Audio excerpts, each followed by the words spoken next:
Hello, this is for Venus summer 2024. So this is for people who have prominent Venus placements in their chart. Prominent Taurus, Libra, if you want to do by zodiac.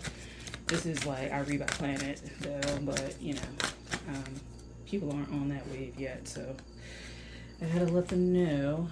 Anybody who has a prominent house of Venus, prominent placement, aspects, stuff like that. This is for you. Okay. So, and I'm using, Goddess of Love Tarot, and hopefully we get things that aren't so bad in terms of nudity. Okay, so the messages for Venus, which would be Libra, oh my god, Libra, Taurus, goodness, 2024, summer 2024. I gotta pick all this stuff off the floor. So this may be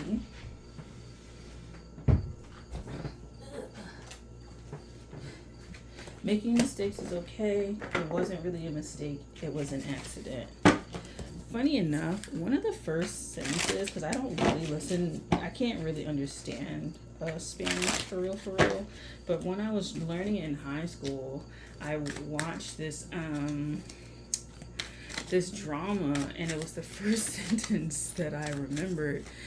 And I could like point out, and it was like "fue un accidente," and it was an accident. Is basically what you're saying. And then so I was like, "Oh my god!" Like I know what they just said, and I was like so pumped about it. But anyway, it was an accident. So anyway, yeah. So it was an accident. Whatever. Move on to here. We have 9 of Cups. Yeah, and it wasn't that bad of an accident either, so, like, or was it? So,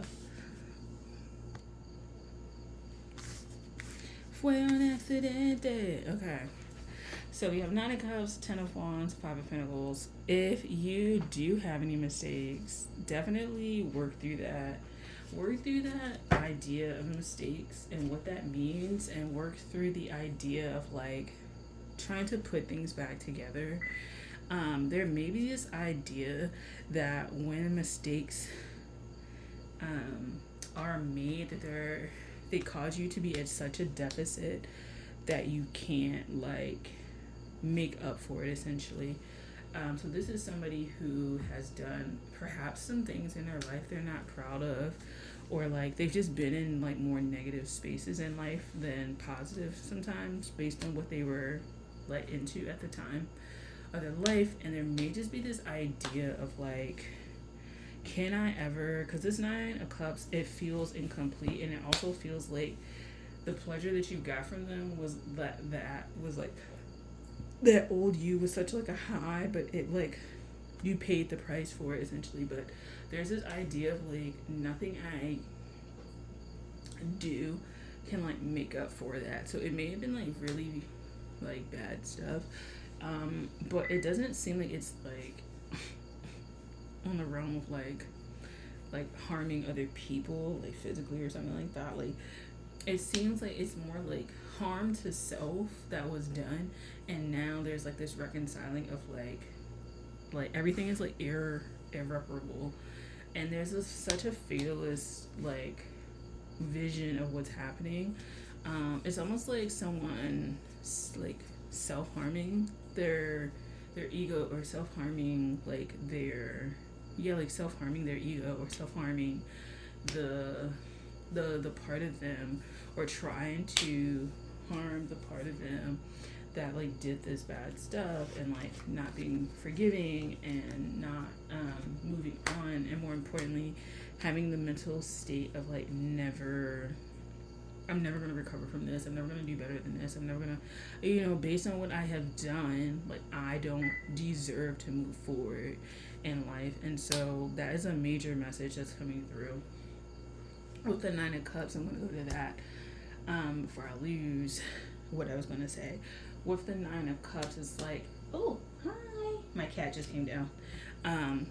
Will I be able to, like, ever achieve that Ten of Cups? So this could be somebody with, like, huge body dysmorphia type things. Like, I lost a bunch of weight. And, yes, I'm reading a tarot.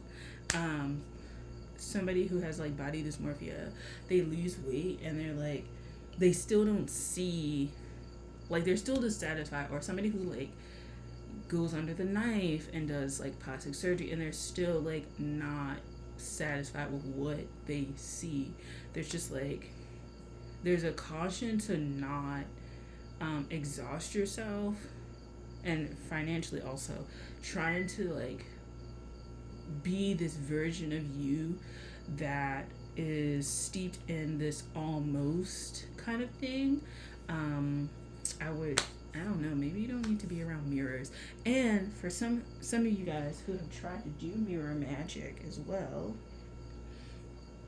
stay out of mirror magic. I just feel like there's something about looking at yourself in the mirror or trying to process mirror magic, or the way that you look, the way that your self-perception is just, like, busted as shit.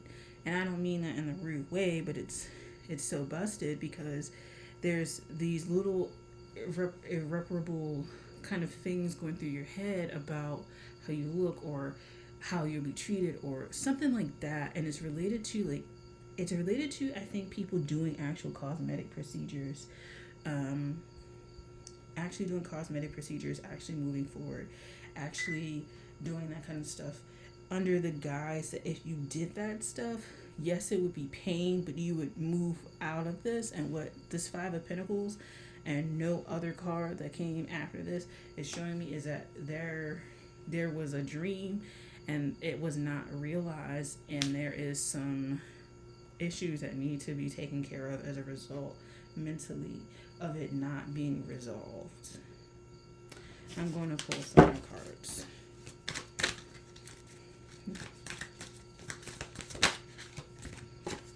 The Moon.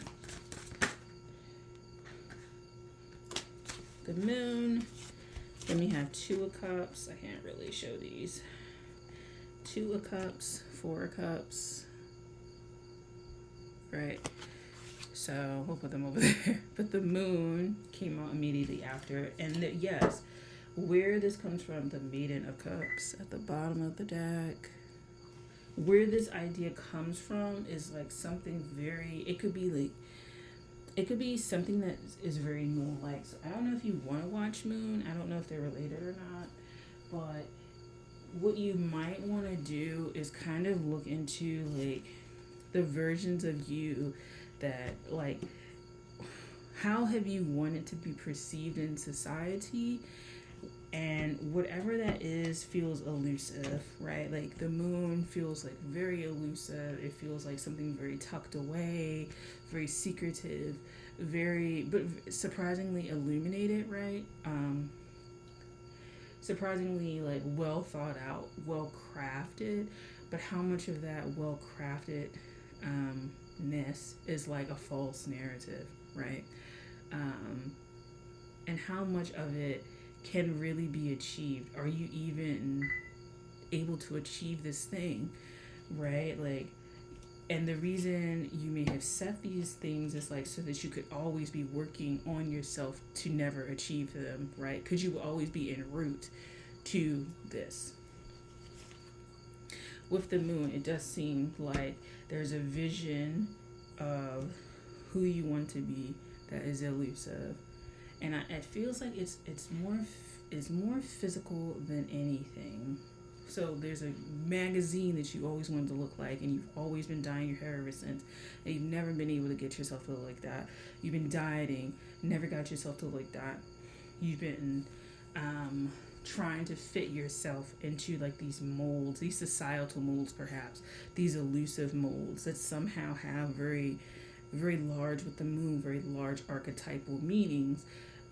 What archetype are you trying to fit? There may be an archetypal energy that you're trying to exude or something like that, even to the point where, like, you initiate into a religion, or you initiate into a group, you initiate into a knowledge path to try and get that knowledge for yourself and use it for yourself, but it's very elusive. So this is somebody I think does a lot of spell work, does a lot of work in that way, and whatever you're trying to work towards is very elusive. I don't think it's very it seems very elusive, whatever you're doing. Very elusive, very undefinable. There's no parameters really on it. There's just like this vision that seems quite vague and really outdated, to be honest, that you're trying to achieve. And there is this need with this Four of Cups and this Two of Cups to kind of really hone in on what this thing means, like to hone on what this thing means.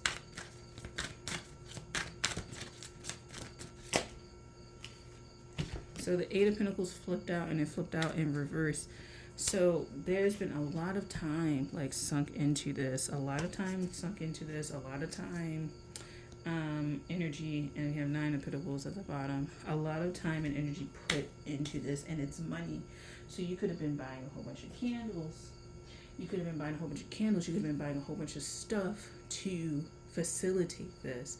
I really do feel like this is more like spiritual work than anything, right? It's not, it's stuff that you would have used to facilitate spell work, to facilitate these things.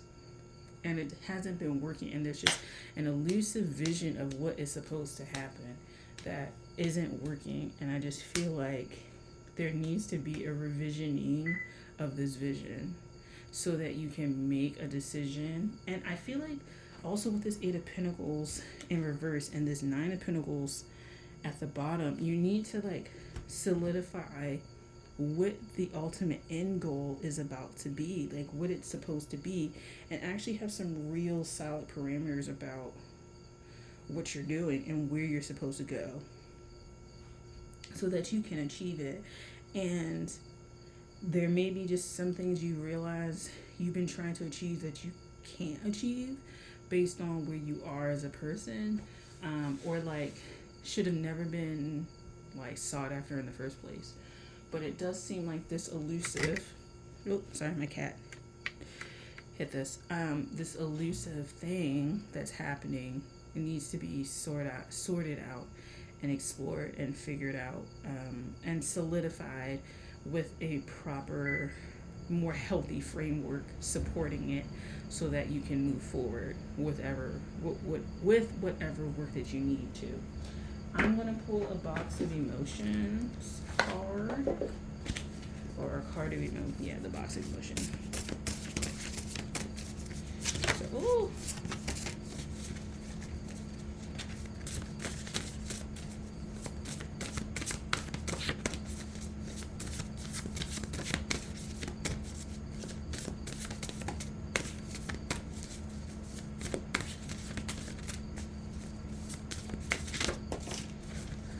This one's murky. I don't do reversals and stuff like this, but this one's murky. Resentment. Damn. Okay, what's going on here? Because the other one got something along the same veins. The card looked different, but whew, my goodness. The vision of resentment as a petty emotion found its clearest expression in the work of German philosopher Friedrich, I forget how to, Nietzsche? I forget, I don't know. Anyway, very famous. You can literally look him up. He argued that the origins of European civilization lay in a golden age which celebrated noble rage and swiftness. At some point during the Roman Empire, he thought that this master morality was replaced by the slave morality. He argued that the slaves of the Roman Empire suffered under contemptuous treatment of their masters, but were unable to express an indignation for fear of reprisal. According to him, it was his attitude which characterized resentment, and which Jewish and later Christian religious teachings perpetuated their vision of patient suffering on earth. Some cultures recognize this long-held resentment and the strange effects it can produce as a distinctive part of their emotional life. And those long and patient years of suffering and fantasizing about revenge etch scars into our emotional landscape. This is why he, although he disliked resentment intensely, believed it was only by developing it that the human soul became deep. So, I guess we purging a lot. So this could be a resentment of the societal body standards, the societal standards of being treated better as a result of looking a certain way or presenting a certain way. This could be, it seems like very elusive, in my opinion, quite elusive. And there may be some resentment about it being elusive, right? About it being like almost in your grasp and never really there. And that patient suffering does seem like it. Like you have to keep going to get to the end and there's no end in sight. So I would really focus on that for summer 2024, going into fall 2024, and see where that takes you. So I'm going to wrap it up. But thank you for watching. I'll talk to you guys later. Bye.